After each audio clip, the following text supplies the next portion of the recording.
Hello નમસ્તે, કેમ છો વિદ્યાર્થી મિત્રો આજે આપણે ચર્ચા કરવાના છીએ કરંટ અફેર્સને લગતા કેટલાક અગત્યના પ્રશ્નો વિશે કે જે તમને આવનારી વીએમસી જુનિયર ફાર્માસિસ્ટની પરીક્ષાની અંદર ઉપયોગી થશે.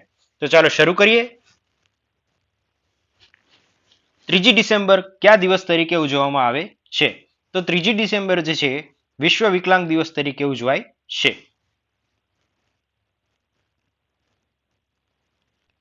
યુએનએલએફ એ કયા રાજ્યમાં આવેલ વિદ્રોહી જૂથ છે? તો યુએનએલએફ કે જેનું પૂરું નામ યુનાઇટેડ નેશનલ લિબરેશન ફ્રન્ટ છે, એ મણિપુરની અંદર આવેલું એક વિદ્રોહી જૂથ છે. આઈએમઓ નું પૂરું નામ શું છે? તો આઈએમઓ નું પૂરું નામ જે છે ઇન્ટરનેશનલ મેરીટાઈમ ઓર્ગેનાઇઝેશન છે. મિત્રો, આ આઈએમઓ નું કાર્ય શું હોય છે? તો દરિયાની અંદર આવેલા મોટા જહાજ અને શિપ તેના મેનેજમેન્ટનું અને તેના દ્વારા જે કંઈ પ્રદૂષણ ફેલાય છે તેના નિયમનનું કાર્ય કરે છે. આગળ વધીએ મિત્રો. વર્લ્ડ સોઇલ ડે ક્યારે મનાવવામાં આવે છે? તો વર્લ્ડ સોઇલ ડે જે છે એ 5 ડિસેમ્બરના રોજ મનાવાય છે. આપણા ભૂતપૂર્વ વડાપ્રધાન શ્રી આઈ.કે. ગુજરાલનો જન્મદિવસ કઈ તારીખે ઉજવાય છે? તો આપણા ભૂતપૂર્વ વડાપ્રધાન આઈ.કે. ગુજરાલ જે છે તેમનો જન્મદિવસ જે છે 4 ડિસેમ્બરના રોજ ઉજવવામાં આવે છે. એમણે આપણા દેશની અંદર એપ્રિલ 1997 થી માર્ચ 1998 ના સમયગાળા દરમિયાન વડાપ્રધાન તરીકે ફરજ બજાવી હતી.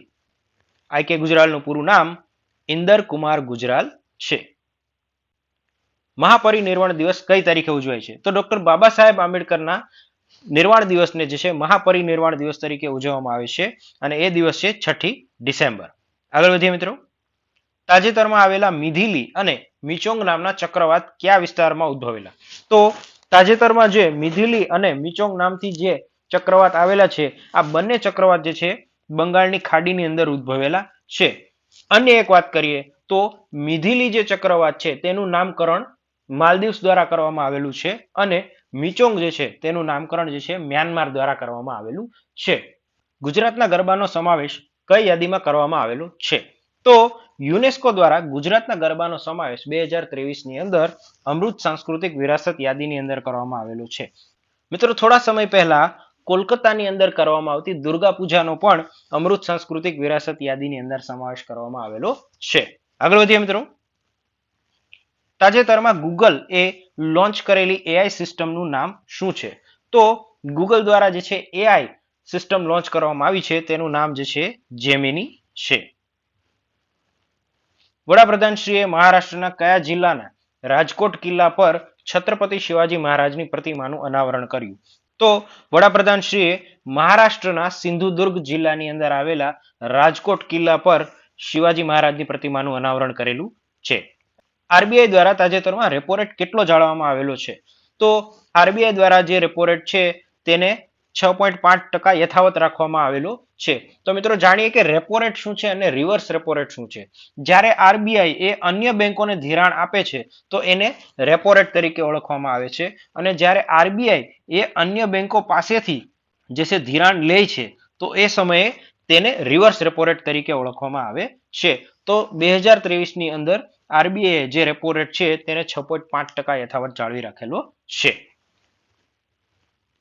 માનવતાવાદી સહાય અને આપત્તિ રાહત અભ્યાસ તાજેતરમાં ભારતના કયા શહેરમાં યોજવામાં આવેલ? તો જવાબ છે આગ્રા. ભારતીય ઓલિમ્પિક સંઘના નવા ચેરમેન કોને બનાવવામાં આવ્યા? ભારતીય ઓલિમ્પિક સંઘના નવા ચેરમેન તરીકે પીટી ઉષાને પસંદ કરવામાં આવ્યા છે. મિત્રો, પીટી ઉષા કેરળ રાજ્યના કોઝિકોડ ડિસ્ટ્રિક્ટના વતની છે. આગળ વધીએ મિત્રો. ભારતીય પ્રજાસત્તાક દિવસના મુખ્ય અતિથિ તરીકે ફતહ અલ સીસીને ભારતમાં આમંત્રણ આપવામાં આવ્યું છે. તે કયા દેશના રાષ્ટ્રપતિ છે? તો જેમને મુખ્ય અતિથિ તરીકે આમંત્રણ આપવામાં આવેલું છે એ ફતહ અલ સીસી એ ઇજિપ્તના રાષ્ટ્રપતિ છે. યુનેસ્કો એશિયા પેસિફિક એવોર્ડ્સમાં ભારતમાં કોને શ્રેષ્ઠતાનો પુરસ્કાર મળેલો છે? તો યુનેસ્કો એશિયા પેસિફિક એવોર્ડ્સની અંદર છત્રપતિ શિવાજી મહારાજ વાસ્તુ સંગ્રહાલય જે છે એને શ્રેષ્ઠતાનો પુરસ્કાર મળેલો છે. શક્તિ નીતિ શું છે?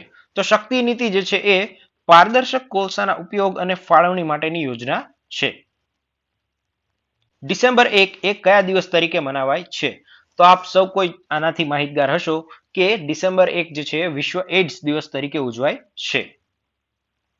ભારતના પ્રથમ પ્રાઇવેટ લોન્ચ પેડનું નામ શું છે? તો ભારતના પ્રથમ પ્રાઇવેટ લોન્ચ પેડનું નામ જે છે અગ્નિકુલ કોસ્મોસ છે. તાજેતરમાં WHO કયા રોગનું નામ બદલ્યું છે? તો તાજેતરમાં WHO જે છે મંકી પોક્સ જે છે રોગ તેનું નામ બદલી અને હવે એમપોક્સ કર્યું છે. આગળ વધીએ મિત્રો. તાજેતરમાં શ્રી શરત કમલ અચંતાને કઈ રમત માટે મેજર ધ્યાનચંદ પુરસ્કાર આપવામાં આવેલો છે? તો શરત કમલ અચંતાને ટેબલ ટેનિસ માટે મેજર ધ્યાનચંદ પુરસ્કાર આપવામાં આવેલો છે. આગળ વધીએ મિત્રો. શ્રીમતી ઇન્દિરા ગાંધીનો જન્મદિવસ કઈ તારીખે ઉજવવામાં આવે છે? શ્રીમતી ઇન્દિરા ગાંધીનો જન્મદિવસ 19 નવેમ્બરના રોજ ઉજવવામાં આવે છે. તેમનો જન્મ 1917ના 19 નવેમ્બરના રોજ પ્રયાગરાજની અંદર થયો હતો અને તેઓ ભારતના એકમાત્ર મહિલા વડાપ્રધાન તરીકે જાણીતા છે. આગળ વધીએ મિત્રો. તાજેતરમાં FDA દ્વારા ઇક્સિક નામની રસીને કયા રોગ માટે મંજૂરી આપવામાં આવી છે? તો ઇક્સિક નામની જે રસી છે તેને ચિકનગુનિયાના રોગ માટે મંજૂરી આપવામાં આવી છે. આગળ વધીએ મિત્રો. નવેમ્બર 20 એ વિશ્વમાં કયા દિવસ તરીકે ઉજવવામાં આવે છે?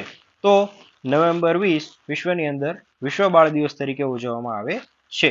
જો આપણને એવું પૂછવામાં આવ્યું હોય કે રાષ્ટ્રીય બાળ દિવસ કઈ તારીખે ઉજવાય છે તો આપણો જવાબ આવશે 14 નવેમ્બર. કારણ કે 14 નવેમ્બરના રોજ શ્રી પંડિત જવાહરલાલ નહેરુની જન્મતિથિ છે.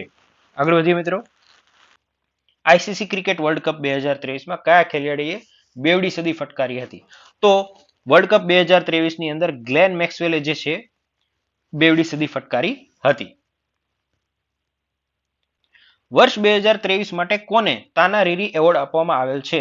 તો 2023નો તાનારીરી એવોર્ડ એ આરતી અંકલેકરને આપવામાં આવેલો છે. 2022નું પૂછાય તો મોનિકા શાહ અને કંકણા બેનર્જી આ બંનેને જે છે તાનારીરી એવોર્ડ આપવામાં આવેલો હતો. આગળ વધીએ મિત્રો. તાજેતરમાં કેરળના એક ખાદ્ય પદાર્થને જીઆઈ ટેગ આપવામાં આવ્યો તે શું છે?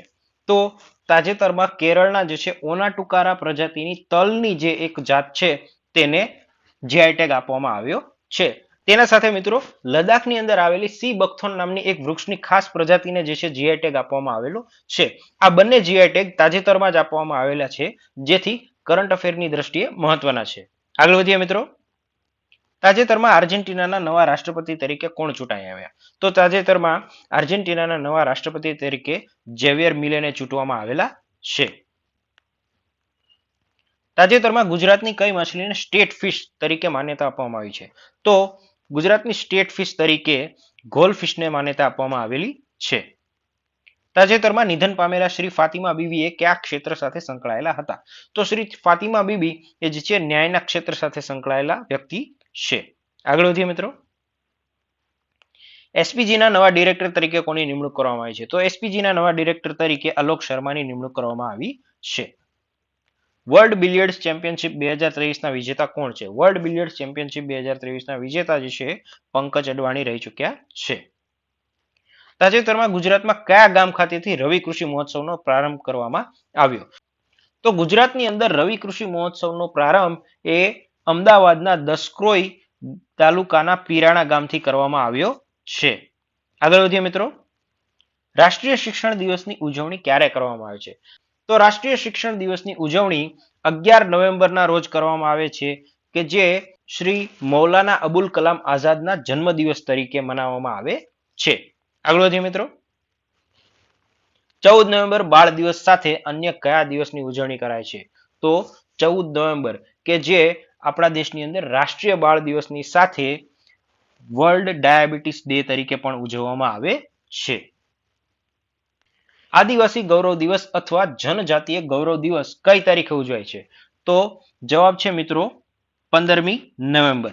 15મી નવેમ્બર જે છે એ બિરસા મુંડાની જન્મ જયંતિ તરીકે અને આદિવાસી ગૌરવ દિવસ અથવા તો જનજાતીય ગૌરવ દિવસ તરીકે વર્ષ 2021 થી ઉજવવાની શરૂઆત થઈ છે.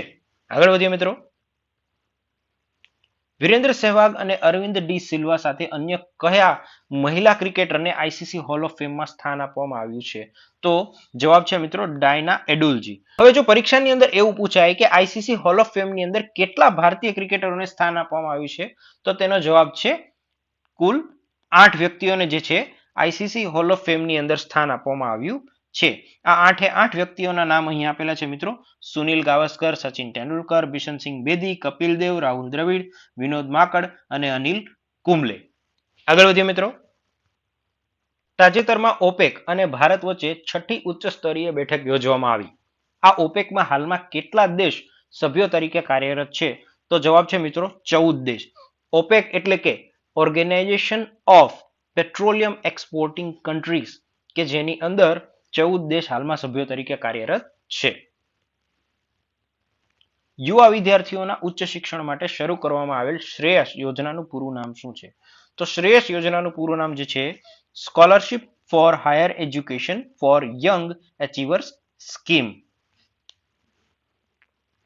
રાષ્ટ્રીય એપિલેપ્સી દિવસ કઈ તારીખે મનાવાય છે? મિત્રો, રાષ્ટ્રીય એપિલેપ્સી દિવસ જે છે એ 17 નવેમ્બરના રોજ મનાવવામાં આવે છે.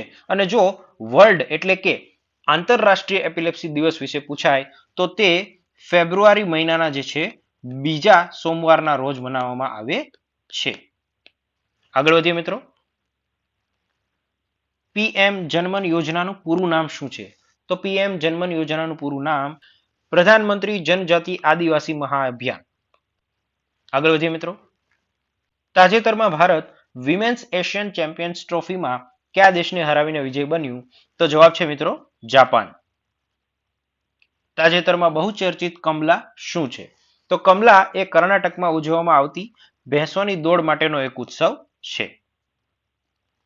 વિશ્વના પ્રથમ રોબોટ સીઈઓનું નામ શું છે? તો વિશ્વના પ્રથમ રોબોટ સીઈઓનું નામ જે છે મીકા છે. અને આ મીકા જે છે એ ડિક્ટેડોર નામની એક પોલિશ બેવરેજ કંપની છે તેની સીઈઓ છે. આગળ વધીએ મિત્રો. વિકસિત ભારત સંકલ્પ યાત્રાની શરૂઆત ગુજરાતમાં કયા સ્થળેથી કરવામાં આવી? તો વિકસિત ભારત સંકલ્પ યાત્રાની શરૂઆત ગુજરાતમાં અંબાજીથી કરવામાં આવેલી છે. તો આ હતા કેટલાક કરંટ અફેર્સને લગતા અગત્યના પ્રશ્નો અને તેના જવાબો કે જે તમને આવનારી વીએમસી જુનિયર ફાર્માસિસ્ટની પરીક્ષાની અંદર મદદરૂપ થશે એવી આશા રાખીએ.